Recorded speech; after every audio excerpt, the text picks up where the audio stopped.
Ya, kita memang sering mendengar hal-hal yang seperti itu. Kalaupun tidak ada perintah, kan tidak ada larangan. Ini dalam persoalan ibadah itu tidak bisa. Karena kaidah dalam ibadah itu secara umum, al-aslu fil ibadat mamnu'. Hukum asalnya dalam beribadah itu justru terlarang. Illa madallad dalilu ala amri.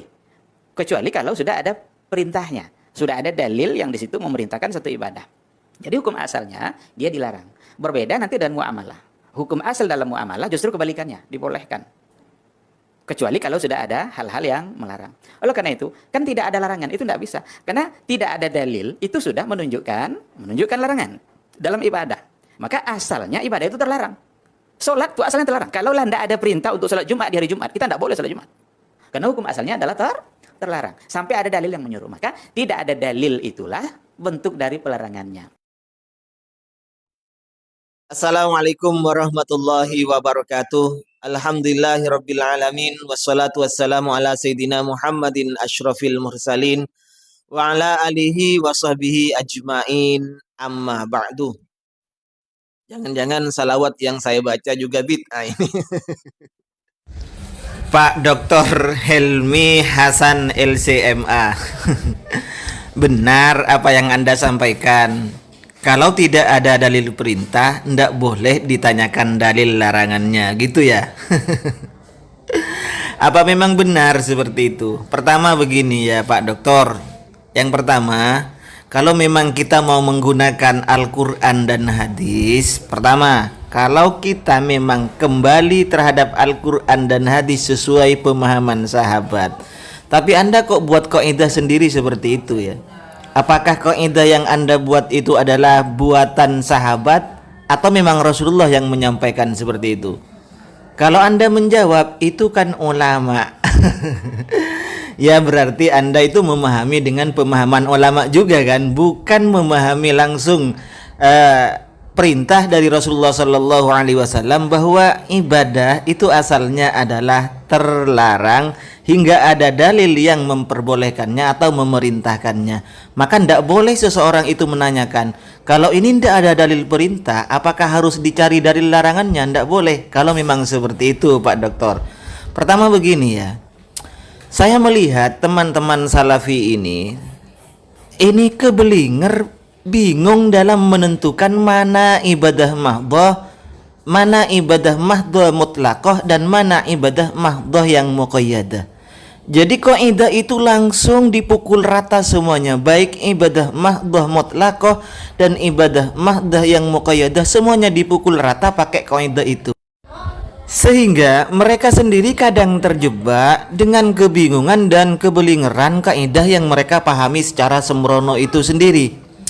Begini ya Pak Dokter dan seluruh teman-teman Wahabi, asal ibadah itu terlarang. Tapi Anda harus bedakan. Ini kaidah yang dibuat oleh ulama, bukan Rasul itu, bukan sahabat ini. Asal ibadah itu terlarang hingga ada dalil. Kemudian kalau ditanyakan, apakah ada dalil perintah? Misalnya, ini kan diarahkan untuk orang-orang aswaja yang maulid tahlilan. Ketika orang aswaja mengatakan apakah ada dalil larangannya? Mereka mengatakan asal ibadah itu bukan ditanyakan dalil larangannya, tapi dalil perintahnya. Masa seperti itu? Anda harus pahami dulu, ibadah itu ada mahdhah yang mutlaqah, ada mahdhah yang muqayyadah. Lain kalau memang Anda mau pakai kaidah juga.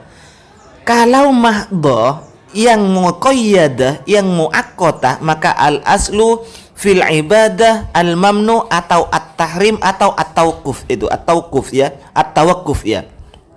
Asal ibadahnya memang seperti itu, memang harus ada dalil, tata caranya, semuanya itu yang muqayyadah ditentukan oleh syariat. Berbeda sekarang dengan ibadah mahdhah yang mutlaqah. Itu ada kaidah lain Pak Dokter. Al-aslu fil ibadah al-mutlaqah at-tawsi'ah. Asal dari ibadah yang mutlaqah, yang tidak ditentukan oleh syariat, kaifiyahnya, tata caranya, waktu dan zamannya tidak ditentukan, tempatnya tidak ditentukan oleh syariat, maka biarkan at-tawsi'ah, biarkan itu menjadi luas. Jangan dibatasi dengan seperti itu Pak Dokter. Mau contoh seperti ini ya. Salat mutlak. Sholat mutlak ini adalah sholat yang tidak punya sebab, sholat yang tidak punya waktu. Ini namanya mutlakoh. Maka kalau ibadah mutlakoh seperti ini, semisal sholat mutlak ini, yang dicari adalah larangannya, Pak Dokter. Tidak boleh sholat ketika matahari baru terbit, tidak boleh ketika istiwa, tidak boleh ketika ghurub. Itu yang dicari larangannya. Ini namanya ibadah yang mutlakoh. Kalian mau sholat mutlak kapan saja silahkan. Mau sholat mutlakoh kapan saja, tapi harus dicari larangannya. Waktu-waktu apa yang dilarang untuk mengerjakan sholat itu. Nah gitu loh Pak Dokter. Jadi bedakan mana ibadah yang mutlakoh dan mana ibadah yang muqayyadah. Jangan dicampur adukkan. Contoh, sholawat di dalam sholat boleh, sholawat di luar sholat boleh, sholawat dibaca waktu istiwa boleh, sholawat dibaca pagi hari bangun tidur boleh. Tiba-tiba menjadi bid'ah apabila sholawat ini dibaca di sela-sela tarawih. Tiba-tiba menjadi bid'ah apabila sholawat ini dibaca sebelum orang itu adzan. Ini namanya kalian yang membatasi ibadah yang mutlakoh. Padahal syari sudah menetapkan, memberikan keluasan kepada kita untuk mengerjakan kapan saja. Padahal ustadz-ustadz mereka sendiri terkadang menggunakan ini, kan tidak ada dalil larangannya. Mau contoh? Baik, ini coba lihat ini. Baca doa waktu sujud dengan bahasa sendiri apakah boleh? Wallahu alam bisawab, tidak ada larangan ya, tetapi kita buka dengan subhana rabbiyal a'la wa bihamdihi, subhana rabbiyal a'la wa bihamdihi, subhana rabbiyal a'la wa bihamdihi. Setelah itu baru kita berdoa dengan doa yang dimudahkan. Apakah kaidah tidak ada larangan? Jangan ditanya larangannya. Itu hanya berlaku untuk orang-orang NU, berlaku untuk orang-orang Aswaja, berlaku untuk di luar kelompok mereka. Kalau kelompok mereka sendiri boleh bebas menggunakan, tidak ada larangan. Wallahu a'lam. Apa memang seperti itu? Inilah akibatnya. Kalau Anda itu tidak paham mana ibadah mahdhah mutlakoh, mana ibadah mahdhah yang muqayyadah. Pahami ini dulu. Kalau ibadah mahdhah yang mutlakoh, biarkan mau dikerjakan kapan saja. Yang ditanya adalah larangannya. Kita baca Al-Quran kapan saja, tidak ditentukan waktunya. Asalkan jangan dikerjakan di waktu-waktu terlarang atau di tempat terlarang. Dibaca di dalam WC misalnya. Ya tidak boleh itu. Itu ada larangannya. Ini dipahami dulu Anda. Seperti yang saya tadi contohkan, sholawat ini kan mutlakoh, kapan saja boleh dibaca. Tapi ketika dibaca di sela-sela tarawih, dibaca sebelum adzan oleh Wahabi, tiba-tiba dihukumi menjadi bid'ah. Tapi kalau dibaca seperti ini gimana ini? Mari kita lihat ini.